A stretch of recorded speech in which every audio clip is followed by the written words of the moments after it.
Oh my goodness. Christmas DVDs and an advent calendar? Why aren't I changed?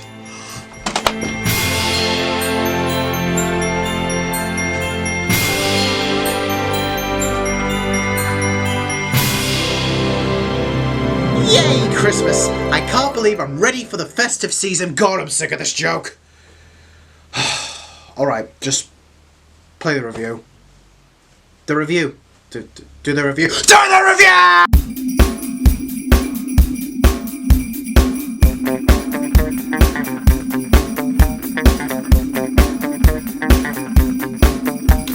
The filming Daniel.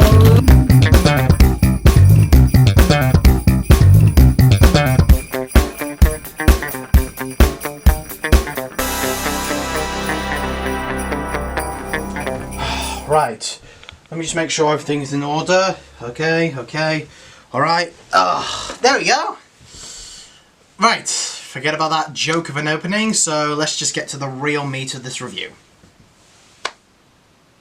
Hey guys, it's Daniel here, and, well, it's that time once again. It's Christmas time! Oh, my jolly merry Christmas. La la la, la la la, la la la la la. Why am I doing that every time? Anyway, I'm here today to start off my Christmas reviews. Yay! So, what Christmas review have I started with this time? Well, I'm here to review...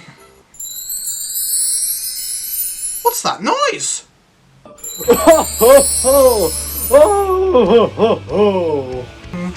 Santa Claus! Holy... Wait, just, one moment. I just ran all the way from the North Pole. One moment.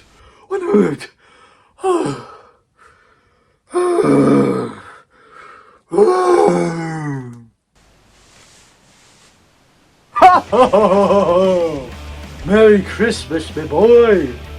Well, Merry Christmas to you, Santa Claus. Oh, Christmas, the wonderful time of the year. Oh, I love this time. Although this time I'm actually mad at you. Mad? What were you mad at me for? Well, just for a reminder, filming Daniel, where was I last year when you did Christmas special reviews? Oh, last Christmas? Oh, well, don't you remember? You were at the, you did that, and of course, who can forget Hey! Wait a minute. I just realised, you weren't in any of the Christmas specials last year. Exactly! You wasted my presents and you did nothing with it last year. And last year, you know that I was upset when you showed me in the 6th anniversary special that it wasn't Christmas yet. And I lost my sleigh because of it. That's why I had to run here. Okay, I'm sorry. Oh, really? You're sorry, are you? Time's tide, all that stuff. Not even enough time to use your Santa Claus parody. Come on, I'm bringing you into this one, aren't I? I mean, sure, I could have brought you last year, but when push comes to shove, I think my main reviews were more important than my silly sketches. Oh, so I'm just a silly sketch to you, am I? Oh, no, I didn't think that. Oh, okay, calm down. I was only joking. Well, don't do that. You got me worried that you were mad at me. I know, sorry about that. I was just joking. Oh, was I? I'm just kidding. No, I was joking. Well, don't you want to make any funny remarks in this review?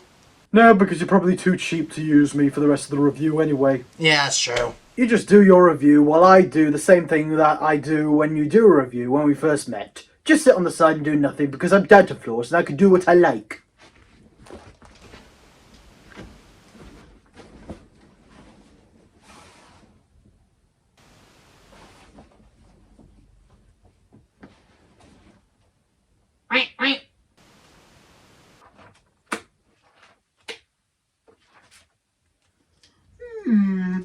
Ponder.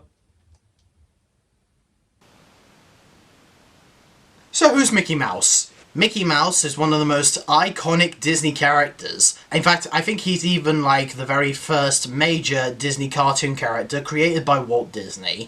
And the many adventures that this little mouse gets into is that he gets up to mischievous adventures, but also gets into group adventures with his many friends, including his girlfriend Minnie, his dog Pluto, and his other friends, including his friend Donald Duck, Donald's girlfriend Daisy Duck, and their friend Goofy. And they would usually get up to mischievous adventures. There was a time back in the day where Mickey kind of had like a bit of a fan base that was mostly adult audiences, because back in those days, I mean, have you ever seen the Goofy cartoons back in those days? They were violent, they had him being angry, they had him being a smoker. That was surprising, but it was back then that Mickey Mouse had a bit of a different age of fan base compared to a lot of people think of him now, because at least in the early 2000s, he was put into the area of being for all ages. So everybody, whichever age they're at, can watch Mickey Mouse. Then Disney kind of had to make a priority to make him just for toddlers. So they created shows like Mickey Mouse Clubhouse, Mickey's Rally Road Races, I think that's what that show is called, Mickey's Mixed Up Adventures, Funhouse, and now they've even brought back Mickey Mouse Clubhouse recently, Mickey Mouse Clubhouse Plus. So there was a bit of a time where Mickey Mouse was kind of changed up for more younger audiences. However, there was also a time where Mickey would end up in an adventure that would be aimed towards kids, but can develop a fan base of being for more than that age in the festive time of the year. And that's what I'm going to discuss in this video as I talk about the 1999, I believe, anthology animated Christmas 1-hour movie, Mickey's Once Upon a Christmas.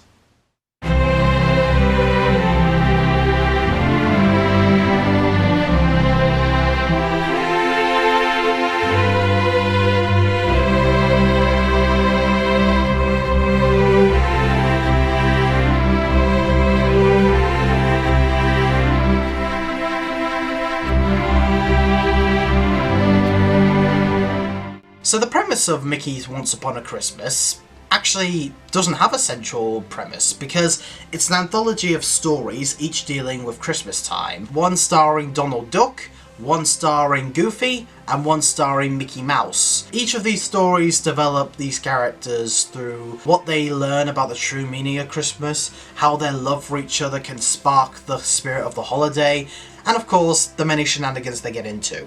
Now, I definitely have to say that this is one of those movies that I grew up with a long time. Each Christmas I would watch the movie again and again and again. I remember so much about it and can feel the nostalgia, the nostalgic rush. Every time I see a poster, every time I see a DVD for it, every time I just think about it, you know, it's one of those like, you know, comforting nostalgic movies that I remember watching. But what do I think about it in current times? Well, the truth is, I was supposed to keep reviewing this movie each Christmas time for the last 3 years. Each Christmas I keep planning to review this movie, but I keep running out of time, so I keep having to postpone it for the year after. And of course, I never did. So, this has got to be the first one I do here so that I can finally get it done and dusted. So, after rewatching this movie for this video, I still have to say that this is a very wholesome, very lovely, cute and charming movie that really captures the many elements of what makes these characters who they are in Disney canon, while also integrating them into the festive times. The first thing I'll say about this movie is that there is a wraparound narrator, a narrator that talks about each story before they start, voiced by Simpsons voice actor Kelsey Grammer. Yes, that's right, Sideshow Bob himself is the voice of the narrator. And truth be told, it can be a little bit hilarious with Kelsey kind of talk about with the whimsical, enchanting voice, but it really like adds to like kind of the diversity of some voice actors and different actresses and all that stuff. And for me, Kelsey did a fantastic job really like talking to the audience without talking down to them or being patronizing to them, but instead just naturally talking about what each story means before and after, and how the real message of this movie in terms of the central theme of Christmas is wrapped around each story and how they can combine together. I really love the effort that Kelsey Grammer gave to his performance as the narrator. I also have to give loads of praise to the animation for this movie. Despite being another one of those direct-to-video Disney movies or spin-offs, the film actually achieves some really stellar shots and landscapes and character designs of an actual feature-length Disney movie. Of course, it's not like the same level as like the high-quality Disney movies like The Lion King or Aladdin. I mean, heck, it's not even as cinematic animation as, say, a Goofy movie. But I still really appreciate the amount of effort and detail they put into these characters. Like, I love how they interject lots of Disney Easter eggs and different Easter movements. And also, some of the character movements actually harken back to the old shorts that inspired them. Like, there's a scene where Mickey is dancing up to the camera with his tongue hanging out, like, which definitely looks like a bit of a copy of that one Mickey Mouse short from like the 60s or something, or the 30s, where his friends are throwing him a surprise birthday party. Does anybody remember that short? Honestly, I think that did a fantastic job harkening back to that short film. In terms of the context of the movie, I think the best way for me to really delve into this review is by talking about each story, the 3 stories that are involved and are told in this movie, and how each of them are individually, and how they all combine into the full feature film. So first off, we have Donald Duck Stuck on Christmas, which focuses on Donald Duck's family getting together for Christmas. However, his nephews, Huey, Dewey and Louie, all want Christmas to be for every day. So, when they end Christmas night and are sad that it's over, they decide to wish upon a star that Christmas could be every day. And of course, they get their wish. This is something that a lot of kids are really, like, passionate about, and one thing that they could really wish for. I mean, what better than to have Christmas be every day? You get to open presents, you get to play in the snow all the time, you don't have to work or anything, it's just a festive time of the year, you get to eat as much Christmas dinner as you want. I mean, that sounds like a bit of a dream that a lot of children could have. But the film actually explores the downside of wishing for this actual wish to happen. Because once Huey, Dewey and Louie get their wish, at first they do, like, engage their newfound freedom of having their most favourite time of year be every day. You know, they get to open their presents all the time and eat turkey and be who they are. But then, things take a turn when, as soon as, like, it just keeps happening every day for the same times, they start to lose the whereabouts and the thrill of having Christmas. Because now it's not as special anymore, because it's not one special day of the year. So they just keep getting the same toys, there's nothing surprising or anything. They get overfilled with turkey, they get bored of, like, the typical, like, carols and all that stuff. And they're now realising that Christmas shouldn't be every day, but now they are stuck with this wish, and they're just like, oh my goodness, you can stop Christmas now, please! I can't do a Donald Duck, Huey, Dewey and Louie impression, okay? I just can't. Now, you think that this would lead to the boys, like, learning as they go on, like, what the true meaning of Christmas is and why it shouldn't be every day. But then things take a turn, as soon as they've had enough of it, they try to do things to lighten things up. And without giving too much away, their actions do come with consequences that make them feel horrible about it. And it leads to one of the most memorable scenes of the movie, in my opinion, because as somebody who, you know, gets a bit sad that Christmas has happened already, and, you know, there was stuff you want to do on the day, but you didn't get to do it in time, and now Christmas is over. This scene with Donald walking through his house, honestly, it kind of makes me choke up every time I watch it. And it then leads to an emotional moment with Huey, Dewey and Louie realising that the way that this whole thing is structured, in fact, you can almost tell that the spirit that grant them this wish really grant them this wish to help them learn about what it really means to have a Christmas every year. And as soon as they learn it, they'll be able to stop all of these wishes. So they try to make up for their actions, and they have, like, these memorable moments. They do something nice for Donald. They really have the Christmas spirit put in them in the end of this tale, and I think that that was a great way to start off the movie. It was a great story, Stuck on Christmas. And it shows that Christmas can't be every day, so you have to make the best of what you have on that one specific day, get as much time to do everything you need to do, have priorities to spend it as much time as you can in that day with the people you love. The second tale of this movie is about Goofy and his son Max at a very younger age compared to a Goofy movie where he was still a teenager, so it's good to see him go back to a child age in A Very Goofy Christmas, which is about the belief of Santa Claus, which unfortunately Max is starting to doubt because their neighbour Pete talks about how he doesn't believe there is a Santa Claus, which is something that Max has believed in for a long time, and he's just trying to gather the information on whether or not Santa is real or not. This is a very touchy subject to talk about to children, because this is one of those things where you have parents that kind of need to give you the Santa talk at some point or another. And, I'm not going to give away anything, but this is a very relatable subject for children, because Max is having to discover a lot of the unbelievabilities and impossible tasks that Santa has to complete every year, which could lead up to the evidence that maybe he doesn't exist. And honestly, did Pete really need to do that? Pete was acting a bit out of line there. Plus, hoarding loads of snow onto Goofy's house is so mean or something. And in my opinion, it does make Max feel very sympathetic in this film, because, we want him to gather the information, but we're not sure whether or not he'll discover what's real or not. And whatever answer he comes across, we want him to feel okay. This is where Goofy comes in, which, I have to say, Goofy has honestly got to be one of the most charmingly funny but lovable, wholesome characters in Disney canon. I mean, this guy is just a great role model for both children and parents. He has a very goofy personality. I mean, come on.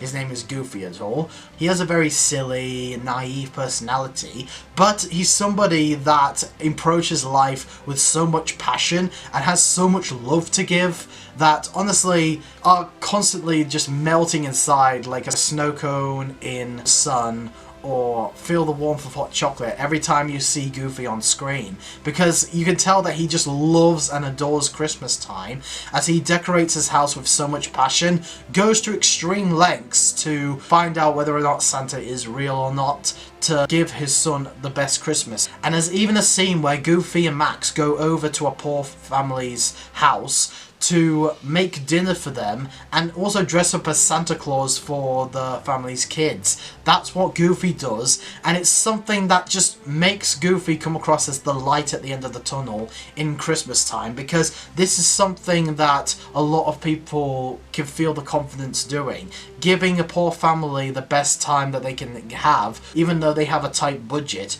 but Goofy just feels the Christmas spirit and does what he can for this family in that one scene, which again just adds to how much of a role model he should be to both children and parents. And of course, he's also hilariously dorky and silly. Who can forget his iconic scream? Woo-hoo-hoo-hoo-hoo! That's iconic. But at the same time, this story also paints him in a sympathetic light, because the funny twist about Goofy helping Max believe in Santa is that Goofy actually still believes that there's a Santa Claus.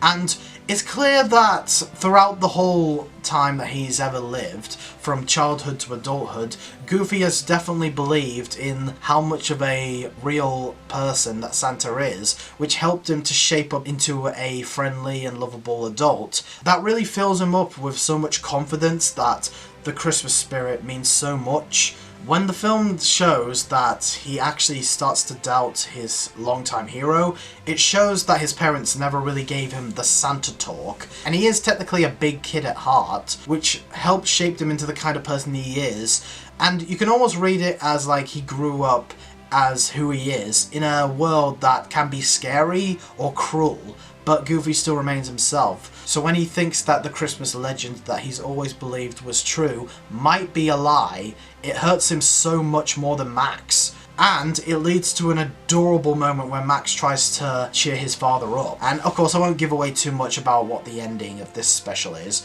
but I understand both sides of both the critic's Jamboree and nostalgia critic, because without giving too much away, they do reveal whether or not what they believe or don't believe is true or not. And on the one hand, I can see that nostalgia critic might have had a bit of a problem that there could have just been no definitive answer and that it would just leave up to the imagination. But at the same time, Jamboree makes it clear that this is some sort of reassurance in a kid's Christmas movie. So, honestly, I can see both sides of the coin, but it is still a well done tale showing what the belief of Santa can do, but also the family bond between a father and son can do. And of course, this story still demonstrates what makes Goofy so awesome and great as a both person and as a dad. And then we have the final story of this film, Mickey and Minnie in The Gift and the Magi. This is based on the story of two people who are getting presents for each other but don't know it yet. But in this tale they twist it up to show that Mickey and Minnie are a mouse couple that are trying to get presents for each other, so they're trying to work hard at work to get a bonus raise on both accounts so that they can buy presents for each other, with some difficult paying issues or poor management getting in their way.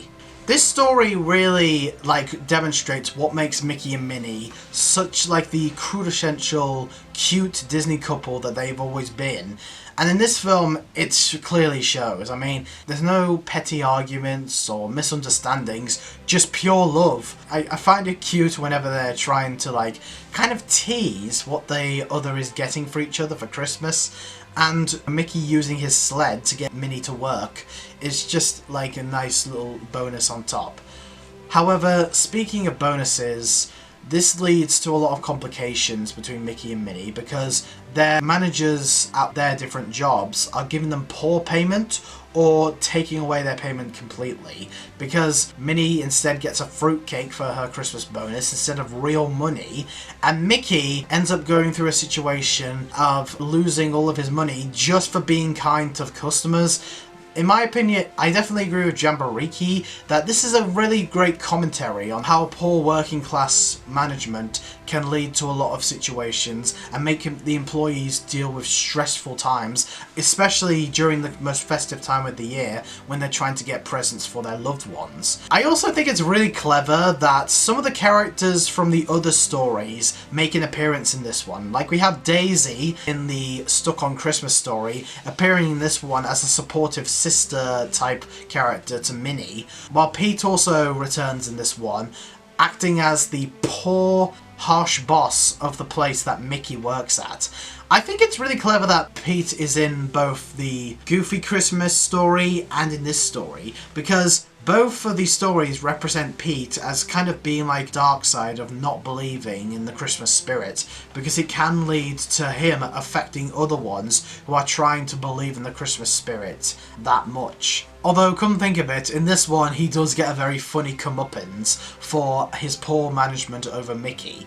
And I have to say that voice actor Jim Cummings still does a fantastic job playing Pete, as well as the other shows and TV shows and movies that he's voiced Pete in. Because whenever he voices Pete, you can tell he's having so much fun playing this egocentric, self-important man who doesn't have any remorse for his actions. But of course, the most iconic part of this story is Mickey and Minnie coming up with ideas of how they can still get the presents even without their bonuses.